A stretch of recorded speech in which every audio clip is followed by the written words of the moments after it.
to wash by hand, but honestly, realistically, I wasn't really gonna have time. But I have written down the supplies that I need. I just need car soap. I have towels. Hopefully my detailing wipes for the windows and for the interior haven't dried up on me. And I also need a bucket because for some reason the bucket we had disappeared. Mom is blaming it on the maintenance people, but to me that doesn't make sense. I did some light vacuuming. Yeah, usually I like to spend the whole day and I will completely empty out this mug as if I'm selling it, and every inch of it, vacuum and wipe them. And I like to do that during the spring, fall, or winter, because in the summer, ain't nobody catching me out here in the heat. Went to Walmart, picked some shit up. At self-checkout, it asked me if I wished to round up. And I don't know, but something about possibly, is Walmart still like the biggest company? Whatever. Billion-dollar company asking me, I ain't even worth 5 figures, to round up. It just irks me. And I know that not everybody is like down there with me when it comes to socio-economic status. But how about if Walmart just takes care of that? I mean, maybe they do give and I'm just not aware of it, but stop asking the rest of us. Just pick up the tab yourself. I don't get it. Because if the rest of us wanted to give, we would reach out and do it. And I get it, the way to sell something is to show it to you. But let the person independently be the one to make that choice. Because sometimes I feel like you have to be guilt-tripped into doing something like that. It's just weird to me. It's like the whole Oprah and The Rock thing when the Hawaii fires were going on. Was it for that? Anyway, I know that they were asking people for money when they could have handled it. At least The Rock responded to it better, but damn. It's just weird to me. I mean, I get it. They're in positions of power, positions of influence, but I think you should do it. You have the power to do it. Just do it quietly. So my brother left behind a crap ton of books, but his primary concern are the aviation ones. So I'm going to put together a large flat rate box and see how life treats me. And I'll show you guys what he has, just cause. This one alone is like 60 pounds. Goody, it fit just right. This one is another 97 pounds. This one makes my meteorology side happy. This one looks vintage. That's about it, really. The other ones are Air Force stuff. Like that. That. He said anything that had to do with planes. These are book covers that I found in case he needs to protect something.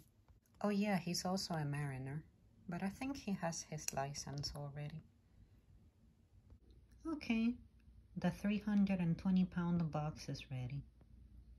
As I loaded my box to the back seat, I hear a voice go, "Hey, how are you?" So I turn around and it was the mail lady. The other day I had parked home and she happened to be coming over, and I don't think she saw me because I startled her a little bit. And then when she dropped off my mail, I was like, "Thank you." And then she was like, "You're welcome." So I guess today when she saw me, she might have remembered that exchange. And then she handed me my mail in my hand. This brings tears to my eyes. My leggings! My favorite part about bloopers with chocolate like that is that it totally looks like I shat myself. This is like right there by my legs. Sometimes I have more than one pair of the same kind and color of leggings, but these, it just so happened that A, I need to review, and B, I only have this color on this style. And what's funny is I was telling my boyfriend the other night, shit, maybe it was last night. Anyway, it was either last night or the night before.